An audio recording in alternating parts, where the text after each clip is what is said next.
You are listening to the Small Town Big Talk Show, a weekly podcast for small town people with big ideas. I'm your host, Rebecca Undum, and each week we'll discuss a small town topic or idea to help you live big in your small town. I truly believe that small town living is amazing if we just choose to bloom where we're planted. My guest on today's episode is Elaine Sveet. Elaine is the founder of Chasing Abundant Life, a new online ministry encouraging growth in faith and joy in life. Elaine is a pastor by trade. She is also the wife and mom to 3 young children, and they live in the small town of Rugby, North Dakota. Elaine joins me today to talk about how to bloom where you're planted. And Elaine shares through her personal experiences of transplanting to more than one rural community, how to look at what is sitting right in front of you and truly make the best of it, to live the life that you were called to live and to continue to fulfill your purpose, even in those moments where you're just not certain if the struggle is worth it. There's so many beautiful pieces of wisdom that Elaine shares in today's episode. We will put links to all of her information in the show notes. And I just encourage you to sit back, relax, and enjoy this chat with my friend, Elaine. All right. Well, hey, Elaine. Hello. Welcome to the show.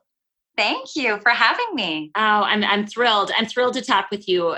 You and I had such a beautiful conversation last week, and I actually just said to you, I don't want to make you repeat yourself over and over, but there are so many people that are going to listen to this episode that will really be blessed by some of the things that we talked about, or at least I certainly hope so. So I'm excited to have you on today. So essentially what we're talking about today, and there's going to be some little tangents, I think, that come based on what you and I talked about previously, but you feel passionately, as do I, about the importance of blooming where you're planted. Yes. And I believe you have some really valuable insights. I'm just going to kind of pepper in a few of the things that I hope we touch on, and then I will just kind of turn it over to you to talk a little bit about what that means to you and what it has come to mean to you. But you and your husband both are transplanted to your current community. You've moved a bit. You've been in several rural locations. Yes. You both have jobs that, for lack of any better term, I would call high profile. I don't mean that in the sense that they're more important in some way, but they're just high profile in a smaller community. Mm-hmm. And the third thing that you had mentioned that I really think holds so much value, and I thought about this from my standpoint as a returner or a homecomer. I came back to my hometown. You had said you were really surprised that there wasn't almost even an informal welcome wagon, like when you move to your community. All things that I think hold so much value for all of us that are living in small towns. So I just wanted to kind of lay in what I hope we can touch on in our talk here, and just take it away. Tell the listeners about yourself, about how you came to feel really strongly about this idea of blooming where you're planted. Sure, I'd be happy to. I'm Elaine Sveet, and I'm a pastor. I've been a pastor for 17 years, and that ministry has currently taken me to Rugby, North Dakota. And so myself, my husband, and our 3 kids are now putting down roots here. But this is actually, I serve Lutheran churches here, but this is the 3rd denomination that I've served in. And I think I've lost track of how many different communities we've lived in, and all these different places that God has sort of, led us to. And then we are trying in every place we are to do our very best to be who God's called us to be in that location. So currently, we're in Rugby, North Dakota, and I've started a new ministry while we've been here too, that's sort of connecting all over, called Chasing Abundant Life. So we'll get to talk about that a little bit more. Yeah, I hope so. So one of the things that you had said to me when we first visited, and I thought this was beautiful, and I wrote it down, and I thought we are definitely going to talk about that, because I think one of the impediments, and let's be real, most of our impediments are mental and emotional, right? They're the things that we think about, and they're the truths that we lay over our situation. Well, not truths, but beliefs, right? We turn them into truths when really it's like, how can we think differently about this? right? You had said to me, I think sometimes we're mistaken in the belief that we believe that if something is hard, that it must be wrong. And I was like, oh goodness, I have seen that in my own life with lots of things. Like, why is this so hard? What is God trying to tell me, kind of a thing, right? So can you elaborate on what that's looked like for you? Because I do think that's a key to blooming where you're planted. Yeah, I think when we were talking about this before, I do think that is a piece that we struggle with. We often can be restless about where we are and why we're here. And when things are tough, we want to escape hard things. It's hard to stay and push through and try to believe that there is a reason for this struggle and that there's going to be something good that comes from it. I think just naturally as humans, we want to run from that. And I do believe that when we can sort of change that mindset to go, look, there may very well be a good purpose and a good reason for me to be struggling through this. And so, running away or escaping from it may not be the best choice. So within that, there have been times where for my husband and I, in the work that we do, my husband's in education and he's currently serving as a superintendent. Mm-hmm. And so in his role and in mine as pastor, there are hard things that you go through when you are leading. And it's not smooth sailing. And so you don't, when things are tough, go, okay, well, that means I should be somewhere else. And you run, off to another place. You have to sort of settle into that. God must be using me in some way through this. And at the same time, there have been times where we have said it felt like God was pushing us someplace, because it was obvious that things were, it wasn't just a temporary struggle, but it wasn't a fit. And so discerning that constantly about, let me go first with that understanding that God's using me here and now, and there's going to be a purpose through this, even if I can't see it. But then also being open sometimes to go, maybe this is a push. And I need to also be attentive to that.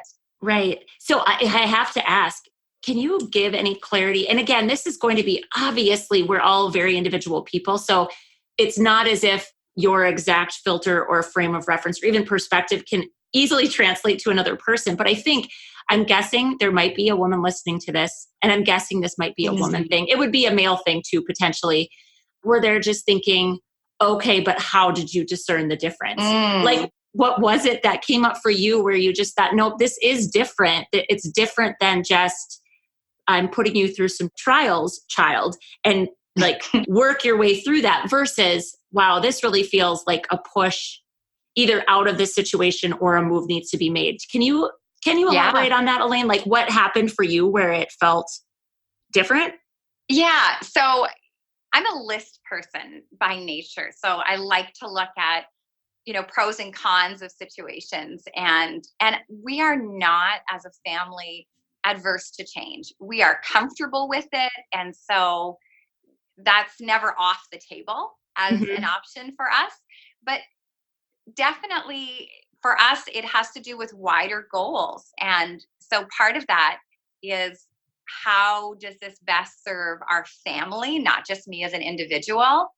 And how does this fit with how I think God wants to use me or prepare me or develop me? So for us, it's wider picture. You have to look beyond just the moment and look much broader. So an example for me would be, as a new pastor, I'm a Canadian originally. And so in Canada, when you're a new pastor, you have to submit to something that's called the settlement process. And so that means that you are open to serving wherever the wider church needs you. And so you literally just say, in order to be a pastor, I'm going to go wherever I'm needed. And that starts off your whole ministry and frame of thought being, it's not about me. And so as a new pastor, you're generally sent to the highest need areas. And those are usually very remote rural communities. Sure. And so I was sent to the border of Saskatchewan and North Dakota. And that sort of submitting your life and being open to it not just being about you and knowing some things are going to be uncomfortable, but trusting that God's going to use you there.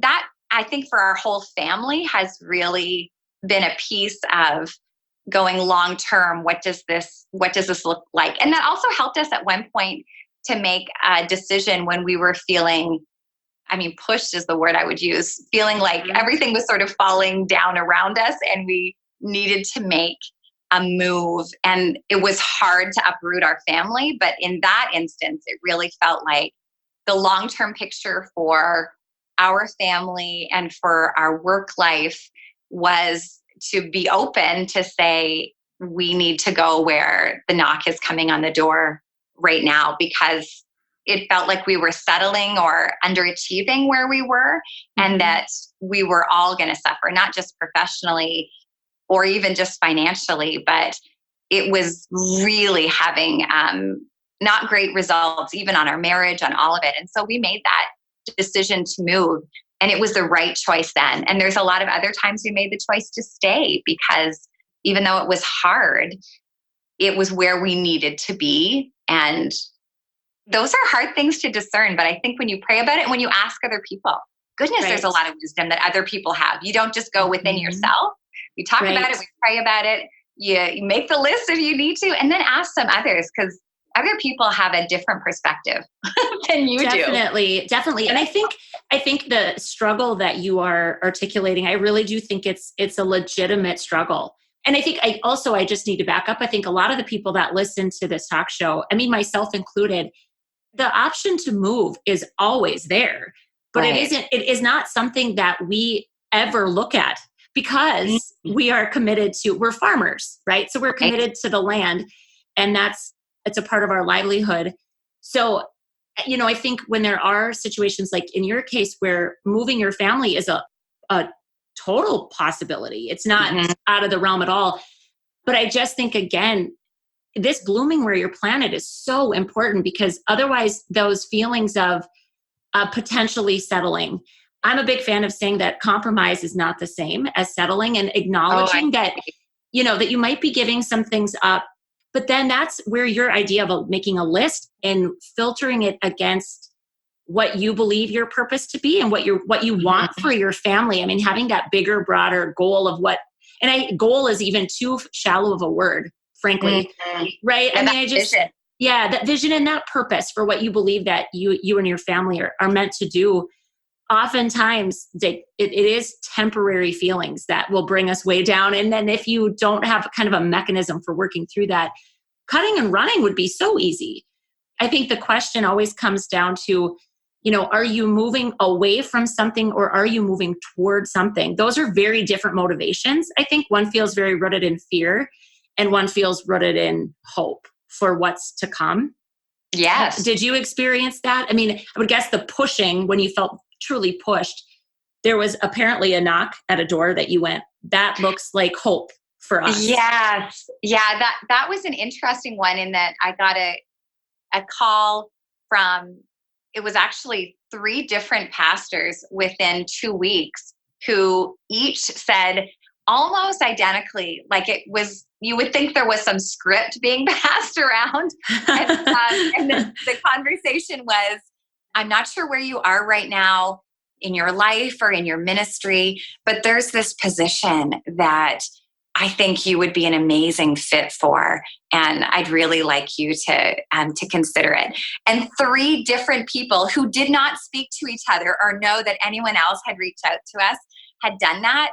And we had young kids, and it was like the idea of moving again was like so hard.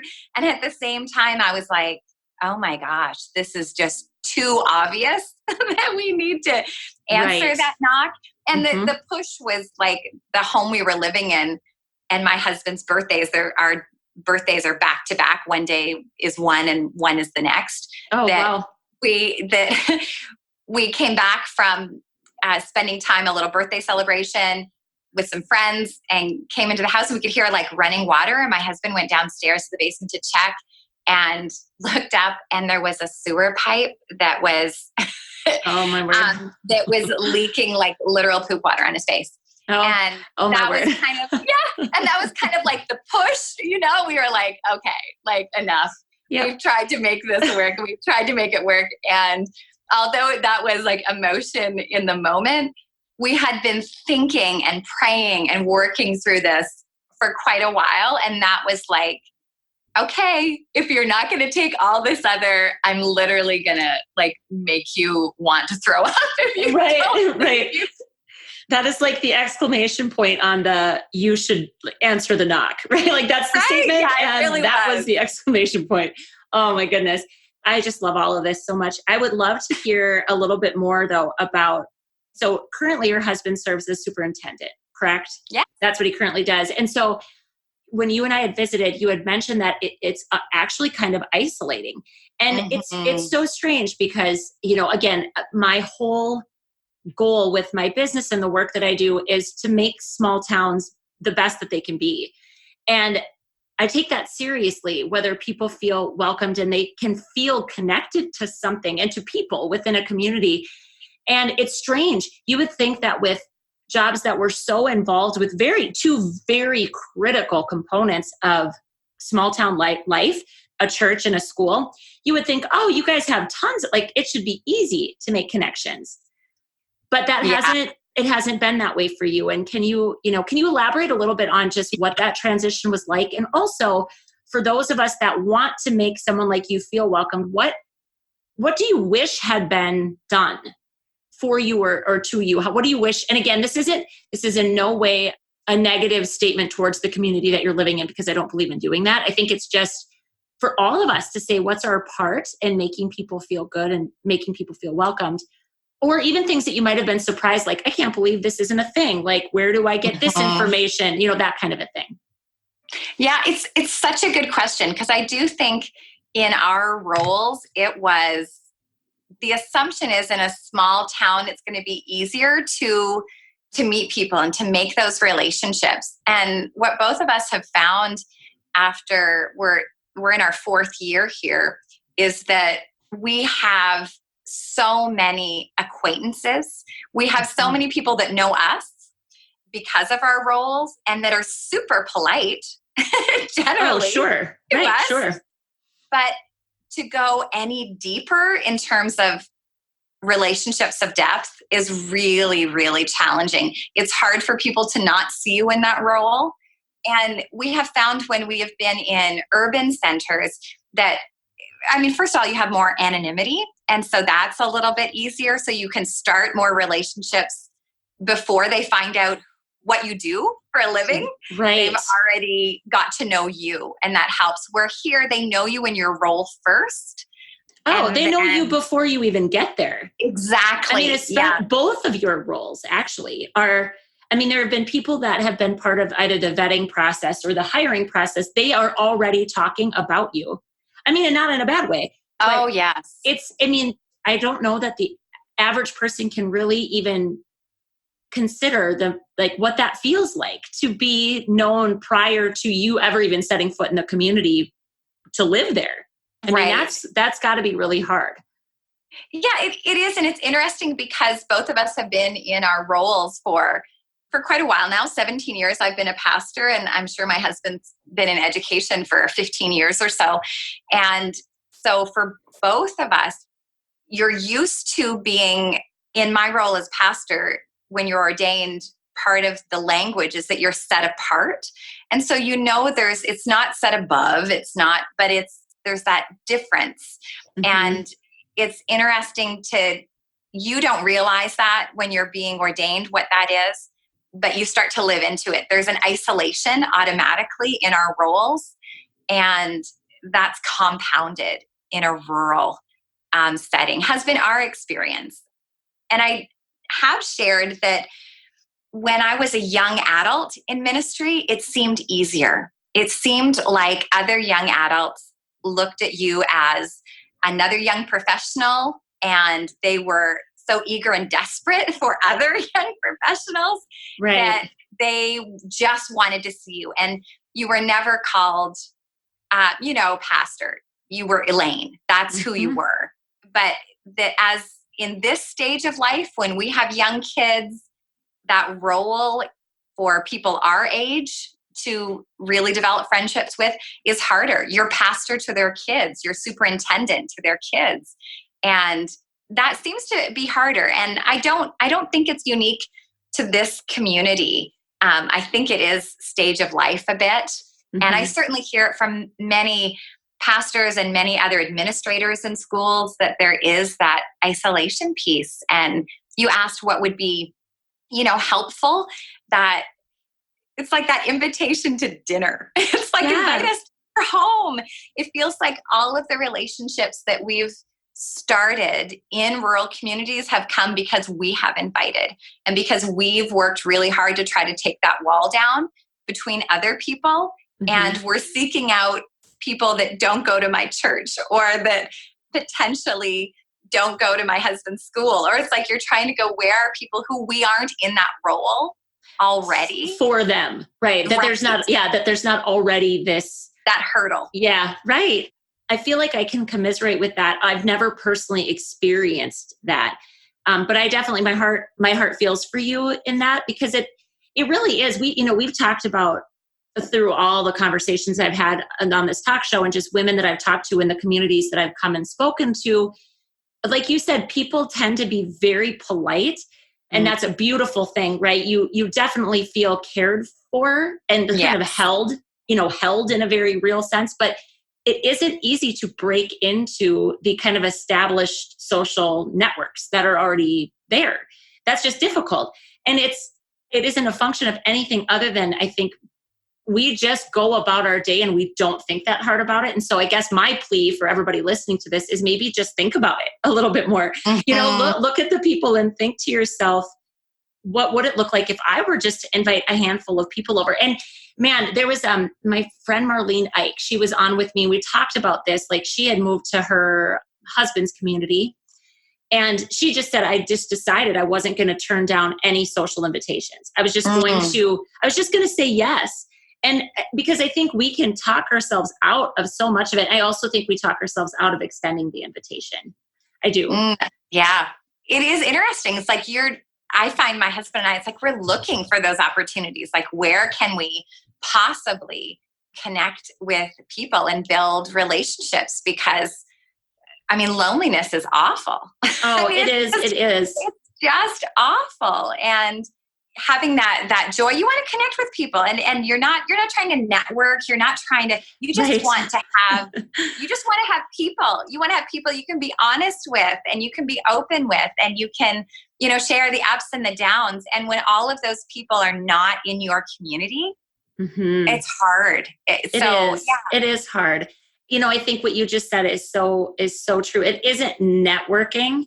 Mm-hmm. It isn't, because that has a completely different, I think, connotation. But I even said that, once you even start to get to know people a little bit more personally, the other thing that's so beautiful is that you end up really learning the skill sets and the talents that people individually have. And then that's where people can plug themselves into things so much more easily in a community if it's obvious what your skills and talents are, and other people know that, right? So from like a community development standpoint, I always think the common complaint is like, we can't get anybody to volunteer. And I think I just want to say, okay, just pretend you don't have 10 slots to fill in 10 different groups. And instead, just try to get to know people.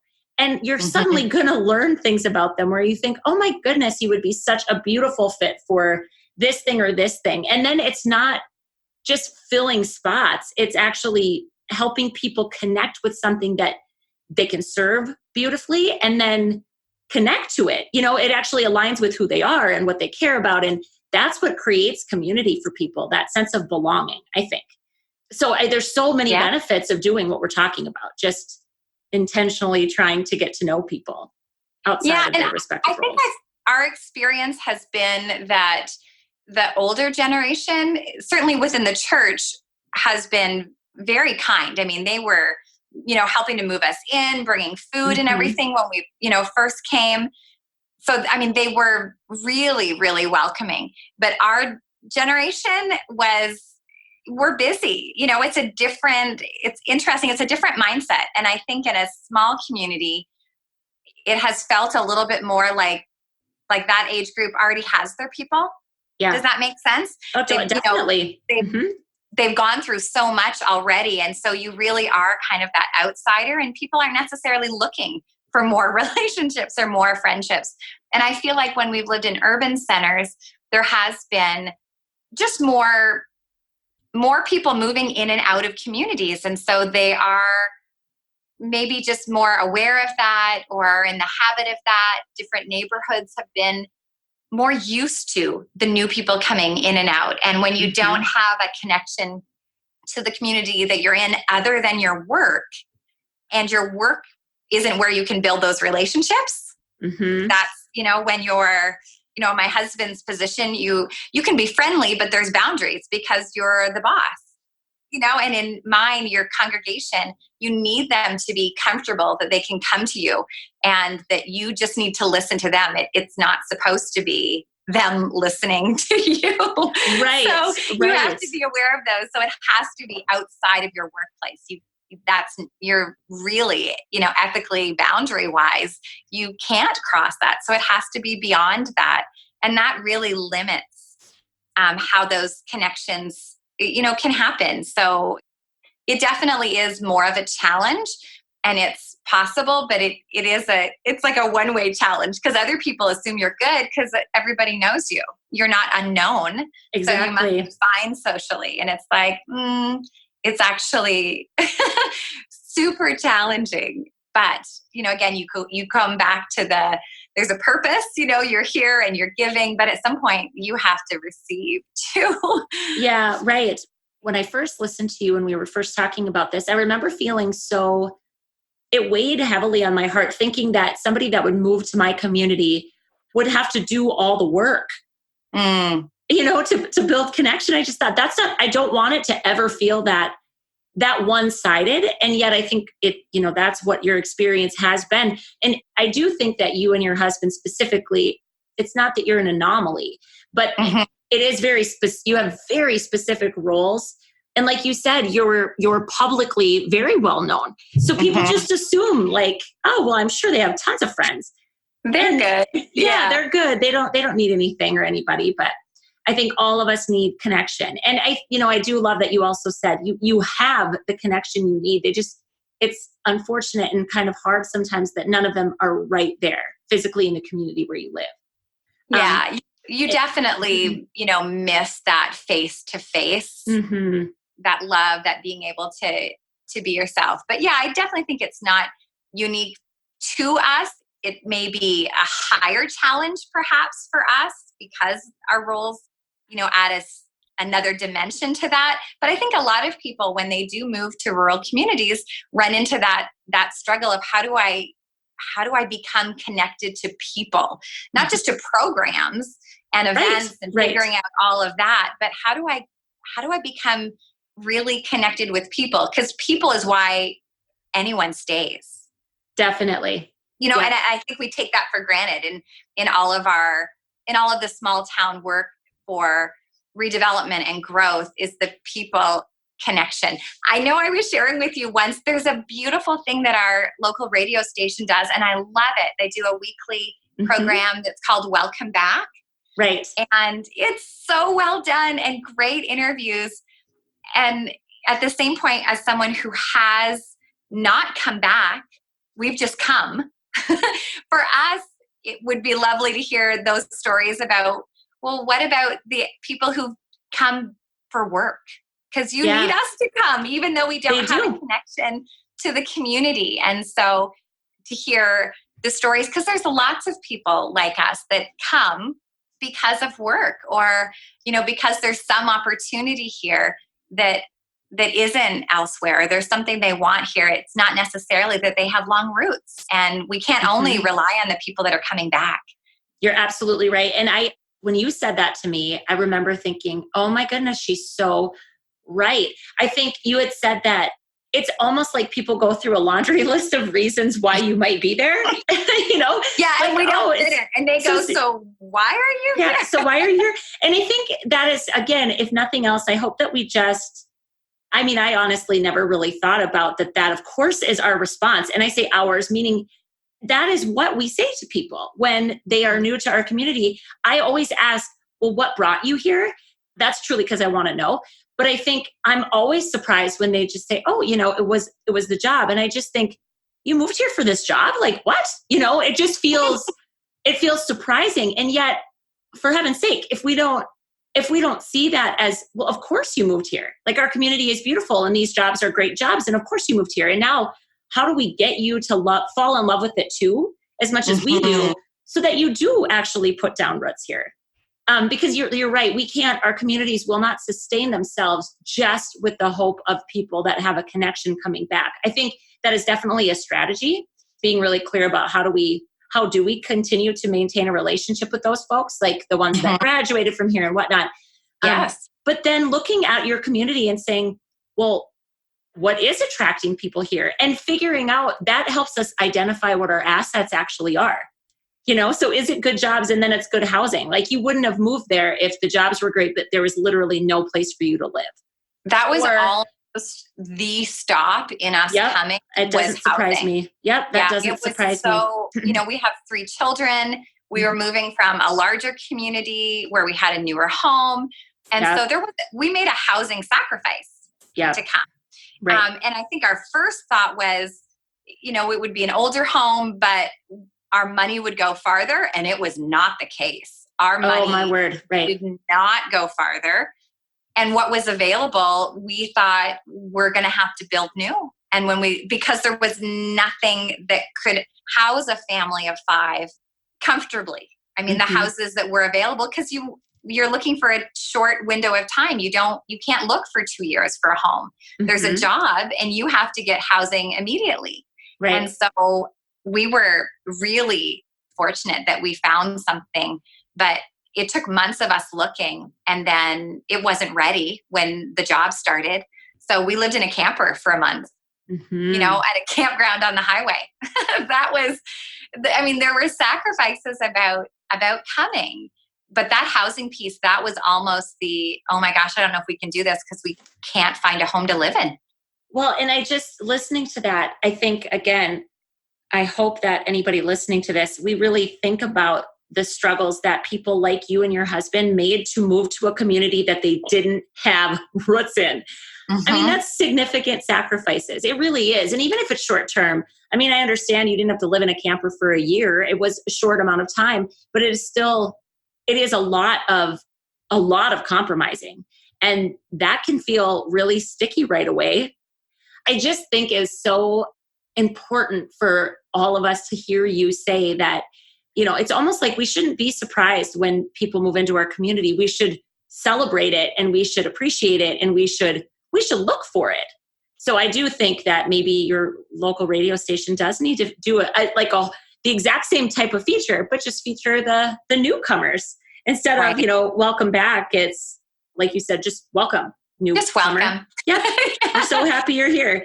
Yeah. It's so interesting. So interesting. And I think small towns, we are, you have that quality of life that is safe. It is connected in the sense that I swear all it takes is for something, a real challenge to hit your family. And you suddenly realize like how much people actually do care for you. All of those things are absolutely true. But I just think sometimes when it comes to fostering real connection, I don't know that we're as good at it as we could be. And I think it's just a matter of not paying attention. Like you said, we're good. We've got what we need. But what about the people that move here? And how can we be a lifeline to them for that same thing? Yeah, that looking outside yourself. I think it's so easy for all of us to our lives are busy. And so we just go through that and we're good. And we're not having that sort of servant heart necessarily to be looking out at who are the people who could need connection. And even if you're not the one to necessarily connect with them, who can you connect them to? Who's that other young family that you can connect them to, and to just not assume people are good. I mean, isolation is a major issue in our culture right now in North America. And if we're not paying close attention to that in rural communities where we have the opportunity to really be close to one another and break down that isolation, then we're missing a really great opportunity, because people will come and they will stay for relationship. Right. It's the same reason why people stay at jobs and they leave jobs. I mean, a lot of times it's not the job. Sometimes it is, but honestly, it's people can really make all the difference. Yeah, feeling appreciated and wanted. And seen, seen, yes. right? Seen and That's known. a good phrase. So then I would love to transition into, is some of this need in your own life what prompted you to create Chasing Abundant Life? Yes. Great. Okay. I assumed that was the case, but I would love to hear, what you're doing with it. Of course, we'll put links to the website and the Facebook page in the show notes so people can plug into that. But tell us all about it. What is it? And, how did it come to you and how did you start? What did you do? Absolutely. Yeah. So it's interesting. I've never thought of it in the way that you just asked about where Chasing Abundant Life developed from, but it came originally from a ministry, perspective. And then it's really been rewarding and feeding me in ways I didn't expect. So what Chasing Abundant Life is, I started it this spring, so it's quite new, but it's an online community. So on Facebook, the Chasing Abundant Life is a group. And so we meet in that group every morning, Monday to Friday for 10 to 15 minutes. And I go live and we do a morning devotion. So, I share stories from my own life or what's going on in the world, a daily question, a scripture, and a prayer. And my hope was to allow people to be encouraged and supported in their own faith during the week. So believing that there's a number of people that do connect on Sundays to a worshiping community and are fed there, but that's a long drought, even just Sunday to Sunday. Mm-hmm. But the truth is, for many of us, now the average of an active worshiper is once a month. Right. So that's a really long time. And with our schedules, we don't find that people are, showing up to a 7:00 on a Wednesday night, Bible study, mm-hmm. Or book study. People aren't coming to that in the numbers that match people's desire to grow spiritually. So that's kind of where it came from, was that desire to connect with people and to build a community. So people comment and there's this interaction that happens on one post for, at least a week or more, where people just continue to comment about the daily question and support each other and share what's going on in their lives. And so people are building these relationships. We have, since we started, over 15,000 views, and every day there's more than 200 views of each daily live. And that community is just really supporting each other and encouraging each other and being honest about how imperfect our lives are and our faith is, and trying to give each other tools and support in that. So like this morning when I was doing my live, I was sharing that I was going to be doing this podcast interview with you, and that I was a little nervous about it. And so I was talking about courage and how do we, gain courage to do all that we're asked to do in each day. And so people were giving tips about what they do to encourage each other. And, we shared, the scripture today was about David and Goliath. We went old school. Right. But it's so great because people can connect and go, yes, this is also something I struggle with, and you struggle with it too. And goodness, we have people from 3 different countries and a number of states and provinces. And it's so lovely that people are being fed and connected, because we are isolated, even in the pews in our church. We, may show up, but are we being honest about what's going on in our faith life and what's going great and where we need to grow or where we need help? And this has been a place to do that. And it's really been so rewarding for me. I feel connected to a whole group of people, half of whom I've never met. Right. And that's so exciting. Yeah, I really do. I don't want to say I want to make a plug for the internet here, but there's 2 things that you've done that I want to comment on. One is just that you chose to create something that you personally desired in your life, which I think is a really important thing for all of us to consider, especially in small communities. If there's something that you feel like you are really missing, instead of waiting for someone else to either make the first move or create it for you, it's always about asking, like, how can I create the thing I want right now? Like, what's around me? And I think that's a huge part of blooming where you're planted, is saying, what do I have at my disposal right now? What could I do to create the thing I feel like I'm lacking or that I need? We always talk about minimum viable product, right? Like, what is the simplest way you could get the thing that you crave? And so I think it's first of all, just beautiful that you created something that was kind of born out of your own need. And then secondly, I just don't think that we often give the connection that can be made on social media or, virtually. I don't know that we always give it enough credit, because if it's done well and you're very clear about what it is that you want to create and you want to generate, it is really something, the connections that can be made. And it's enriching to me. It's one of the ways that I personally live big in my small town, is I stay connected to people virtually that challenge me. They challenge me intellectually, they challenge me emotionally, they challenge me spiritually. And sometimes the conversations are just different that I'm having day in and day out. Yeah, challenge is a great word. I mean, we can hear and share things in a different way through social media, through our phones, and our phones are everywhere with us. So to me, it seemed like a new landscape in terms of ministry that's being underutilized, is how do we connect and support? So there's some people from all these different churches that I've been connected with. And then they, of course, share with people that I've never met in places I've never been to.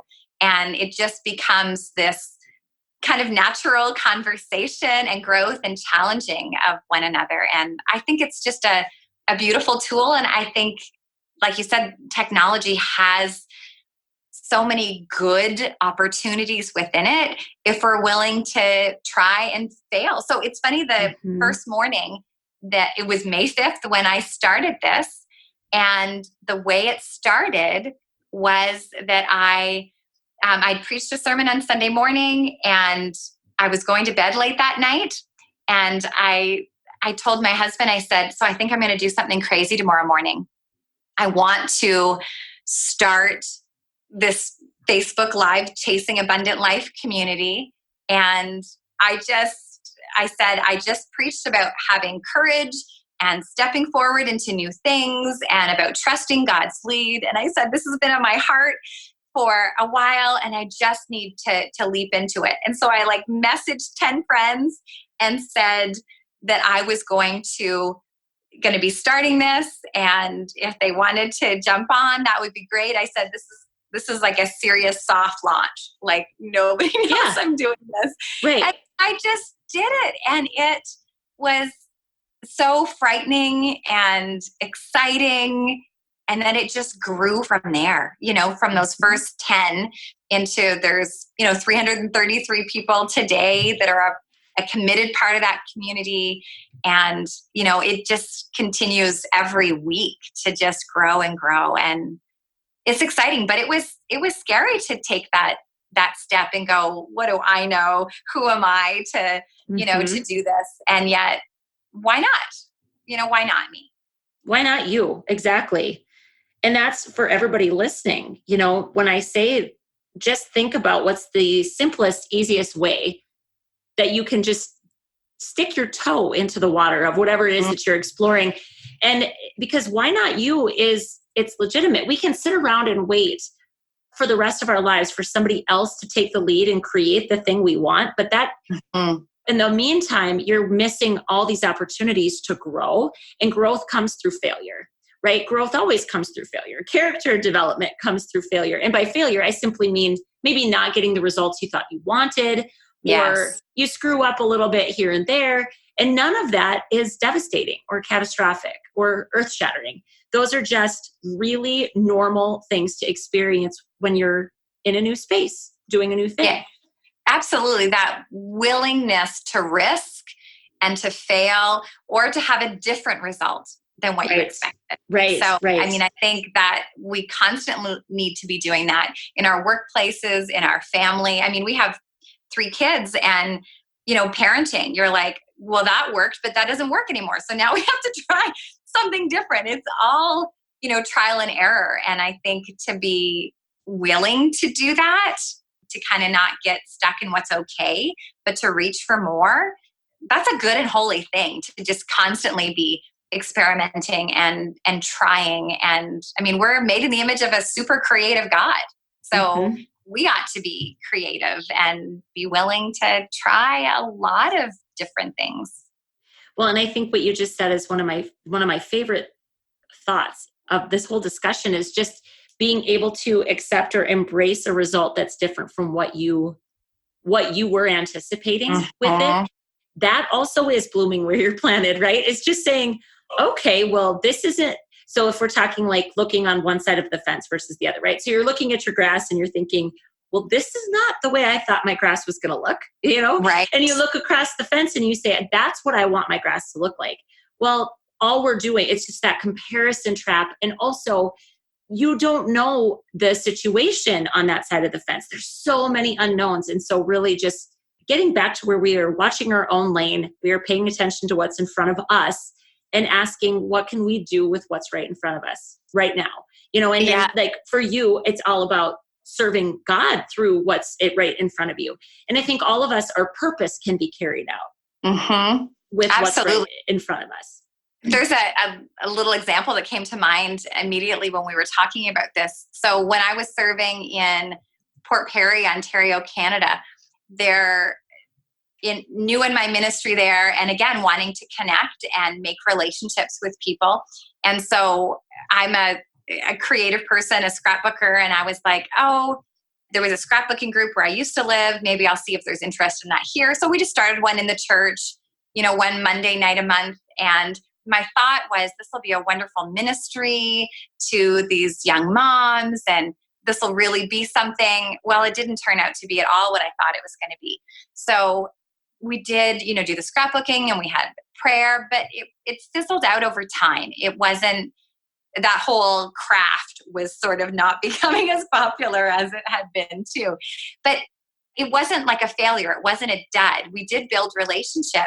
But then what was interesting is that those women, many of those ended up together becoming the group of women that then launched a whole renewal of our Sunday school, the restarting of Vacation Bible School, like something totally different than the result I expected came from that. But if I hadn't been willing to just gather these women together and just let that go, we did it for a year and then we just stopped it. We just let it go. Right.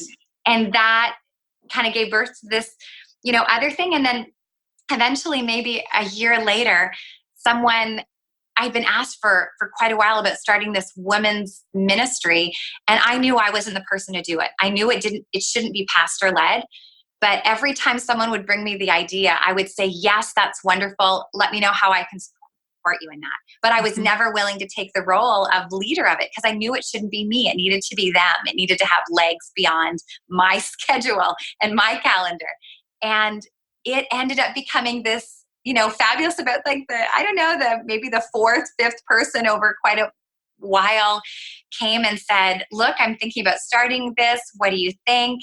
And I was like, absolutely. And they came up with the most brilliant name, way better than I could have come up with. It was Church Chicks United, which was an amazing name. Yeah. And it kind of said that they were young, by calling themselves chicks. It was, obviously a younger, and they met in people's homes, not in the church. And it grew to this fabulous ministry. And, again, just kind of some of those unexpected seeds from what had begun as one thing just, grew into that other. And I didn't realize how much I was hearing over time in my ministry there that people were saying that they're seeing me being willing to start things and have them not continue, having things start and fail and not go, gave them the permission to fail at things. And it is so important.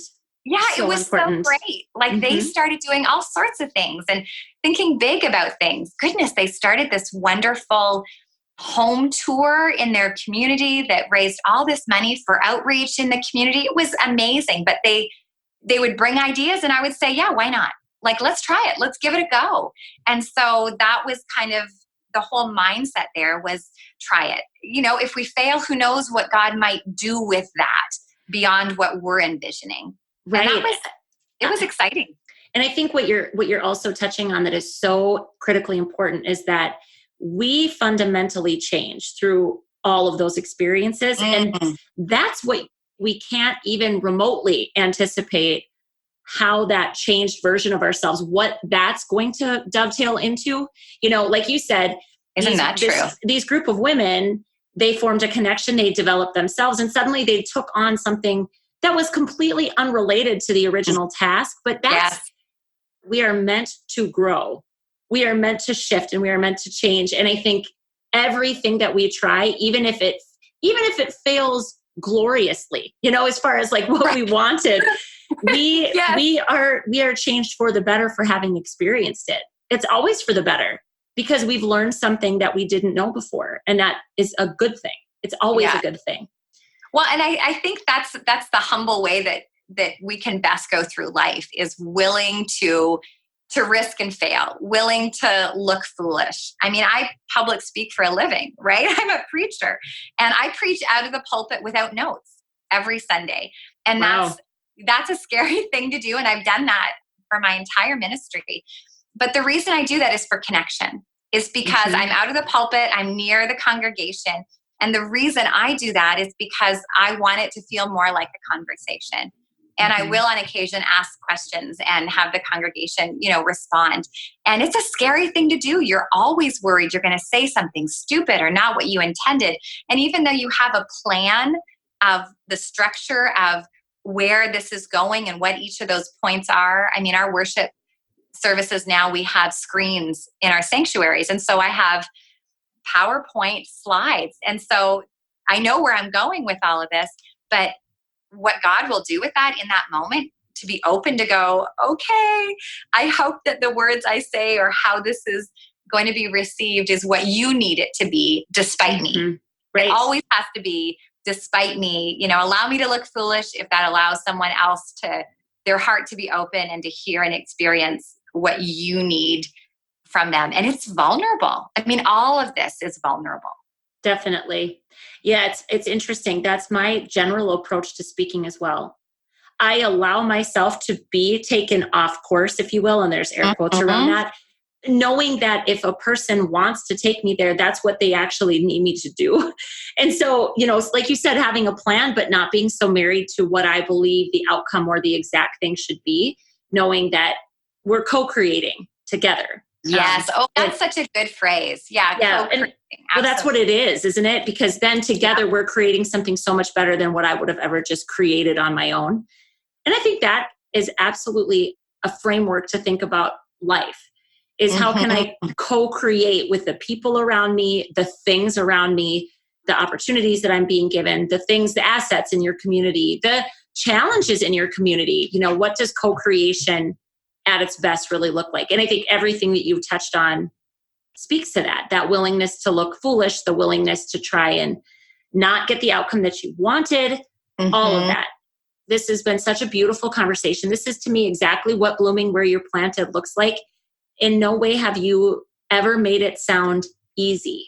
And that's the other thing, right? It's not easy. It's terrifying. Yes, it is. And very vulnerable, like you said. Terrifying, but if you just trust and rest into that, for me, my frame of mind is God's got this, and this is in some small way going to enable what God wants to happen, through me, around me, despite me. If that can happen, then that's why I'm here, and trusting that in this time and place, that's where I'm supposed to be, and this is what I'm supposed to be doing. And then just, diving into it. I love what you were saying. I was thinking about the word equipping, Rebecca, as you were talking, because so much of that trial and error does equip us, right? It equips us to then have the boldness to do the next thing or the next thing. And I've been surprised how chasing abundant life has been equipping other parts of my life. How I'm found as I've risked in that and been sharing and open in that, I feel like my preaching on Sunday is becoming a little bit more open.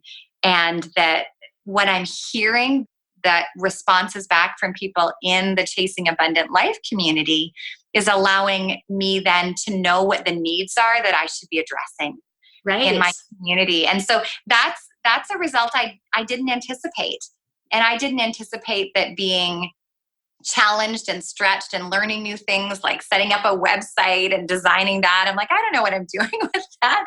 But you're learning new skills, and that energizes me for doing new things within the congregation where I'm planted. So I didn't expect as much kind of cross-pollination and just that stimulation. When you're excited about one thing, it kind of really touches on so many other aspects of your life. And I think anytime we're willing to try something new, we should not be surprised by the many different outcomes that come that are beyond what we anticipated.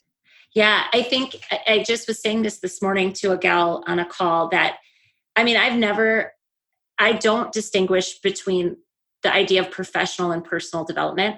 I just think development is development. You know, as a person, you're a human being first, right? Here we are, we're human beings. And so whatever you do that grows yourself, it spills over into every role that you play. So we don't need to like solely focus in on being, like for you, a better pastor or a better mom, even though those are great endeavors. If you really just focus on becoming better in some respect as a person, that learning and that development, that character building or whatever it was that you picked up, that whatever you were equipped with, whatever tool, it ends up being usable in every facet of your life. And that's why I just think it's so important to maintain that mentality of constantly learning and being open to constantly growing. Being a lifelong learner is just such an important way to move through the world. Yeah, absolutely. I mean, that is right on. That wanting growth, setting yourself up to grow. I really didn't anticipate how much risking one part of in one little arena of my life would spill over to all of it. And, you know, I often think when we don't risk, when we're shy to do that, we're missing so many opportunities for good things to possibly happen because we're worried about failure or embarrassment or what other people might think. Or, you know, we go all down that negative road and we don't think, but what if, but what if this meets somebody's need? What if this blesses somebody else? What if this blesses me? What if all the good that could come from it and all that we can't see beyond this one little risk? I think that's, we just have to be bold. We've got this one life. So, why live it safely when we could really live it in really exciting ways for God? It doesn't all have to be terrifying, but we should throw a little bit in there. Right. Well, it scares us. Yeah. And I think the other big thing that we haven't just directly touched on, and then I'll ask you kind of this final question as we wrap up here, but it's the idea too that as parents, we have this beautiful opportunity to let them talk about co-creation. Like it's like we're letting them co-parent themselves by watching us try and struggle, because then we get to talk to them about what that feels like for us so that they learn that that is normal. And that just because you come up against some trials doesn't mean that what you're pursuing is wrong for you, and how to actually work through that, because there is nothing more educational or informative for them than to watch it happening to us and letting them be a part of that. Yes, absolutely. Modeling it for them instead of just talking at them about it, right? Helping them learn how to persevere. It's something that we can actually show them through our own struggles. And that's a beautiful opportunity as well. Yeah, I agree. Narrating some of that is interesting too. Like I find I've never thought that it was a bad thing that, my husband and I would occasionally, or not occasionally, argue together. Right. Yep. That the kids see that. Like I never thought that they should be sheltered from that and not see that. I think it's so good for them to see disagreement and then to see the forgiveness or the compromise, or to hear us say those words to each other. They shouldn't only see the affection, and they need to see all of it. And that allows them to see what a full relationship is. I think, when it comes to parenting, we apologize to our kids. I know I do. Oh man, and, I do too. Gosh, I'm so sorry I messed up. That I forgot this, or I wasn't listening to you when I should have been listening to you, or, whatever it is, or I was too harsh, or I was impatient. When they can not only see the actions, but then hear us explain it, I think that helps them, because they're smart and they are watching. Right. Right. And I think it's crazy to think that we'd ever expect more from them than we actually expect of ourselves. And sometimes I think I do that, where it's like, we just assume if we can just tell them how to avoid the pitfalls, that they'd never then be impatient or short or harsh, and that is just not how human beings work, Right. Especially, and I don't know if you believe this, but I truly believe that every single one of us has kind of the pet sin or the pet thing that it's really our one big challenge that we struggle to overcome. And for whatever reason, it's just our thing. That's because I'm going to constantly need to be forgiven, right? And I think, again, that's just telling them you don't eventually arrive at a place where you no longer are going to do any of these horrible, difficult things to people that you love and care about. This is what an actual loving relationship looks like. It's going to be fraught with some disagreements at times, and that you can love each other through that. Yeah. And that's even all normal and natural. Work, they hear us talk about our work at home. And so they hear us talking about, challenges or difficulties, as well as the good things. They hear all of it. And so, there are things you want to shield your kids from, of course. Sure. And you do that. But it's also great to be open and just allow them to see, what life is. One of our kids right now is super curious about money. And so he's like, you can see as he's getting older, he's like concerned about, how will I afford to live? Like, when he sees how much it costs to fill up a tank of gas, he's like, oh my gosh, right. $50. Like, for him, that's, everything. When, we're opening up a bill and he sees how much, insurance is or something, and he's like, oh my gosh. And he's asking questions. And so we have to talk about finances, and, where I feel like that's a really great thing. Just the more open we can be, the more we can have those conversations and let them see what adulting is like in all of its, joy and in all of the struggles. Just let them see, because they're going to learn a lot. And definitely. Things they'll say, I'm going to do that way better than mom or dad did. And good for them, right? We certainly don't have it all figured out. Right. Right. Oh, Elaine, this has been such a beautiful conversation. Thank you so much for all of your time. My final question, that I don't script out any of this, as I told you ahead of time, but I always love to hear from every guest what living big in a small town means to you. I love that question. I think when I think about living big in a small town, to me, that is being who you were meant to be where you are. So, whether you're in doesn't matter the size of the community, be who you're meant to be. And so don't limit yourself. Don't stop yourself from being innovative or, creative. To have courage and be bold.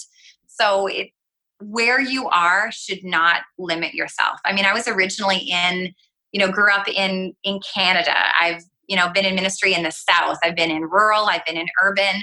I should be me and who God needs me to be wherever I am. And that should never change. And I should never think that I'm going to be less than because of the country I'm in, or the state I'm in, or the size of the community, or the size of my bank account, or my home, or any of that. I should simply and gloriously be exactly who God wants me to be. And if you can do that, you're living to your full potential. There really are no limits, especially in this day and age with technology and all of the amazing creative options out there. We really can do nearly anything if we're just bold enough to risk and try. Well, of course, I'm going to love that answer. Because, you heard me speak when I was up in Rugby. That's to me what being bold is being who you were actually meant to be. And trusting that that's not only good enough, but it's needed in the world, whatever your world is, no matter what size of the community you live in, we need you to show up as Elaine. Only Elaine can too, that you were uniquely created. And that's such a beautiful, beautiful message for everybody listening. Rebecca, you had, I know, had asked if there was a call to action. Yes. Yeah. Do you have a takeaway thought for our listeners? Because I love that. I do an invitation, right? A call to action. Yes. So it's sort of twofold. Of course, I'm going to say, wherever you are, I'd really love it if you would check out Chasing Abundant Life. You bet. Yeah. And again, we'll link to everything in the show notes for that too. So people can easily find wonderful. it. Mm-hmm. Yeah. So check out that, community and consider, connecting with that. And we're online too. But I also wanted to say, check out your local church.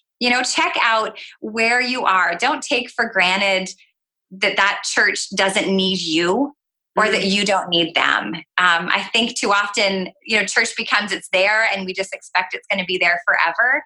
And especially in our rural communities, that's not true. Our rural churches need people to come. And if your church is not what you want or need it to be, then change it, grow it, risk with it. Because everything is possible, in the kingdom of God. And your local church needs you, an online faith community like Chasing Abundant Life needs you. And what you will receive from that, again, may be so much broader than what you anticipated. So go risk and try. Perfect. Thank you so much, Elaine. Yes. Have a fabulous day. Thanks for your time, everyone. All right. Talk to you soon. Bye now. Thanks for joining us this week on the Small Town Big Talk Show. If you liked what you heard, we invite you to go to our website, smalltownbigtalk.com, and subscribe on iTunes, Stitcher, or wherever you listen to your favorite podcasts. You really want to go all out? Hop on over to iTunes and give us a rating. And be sure to share the podcast with all your other small town friends, because it's true. The size of your life is not determined by your zip code.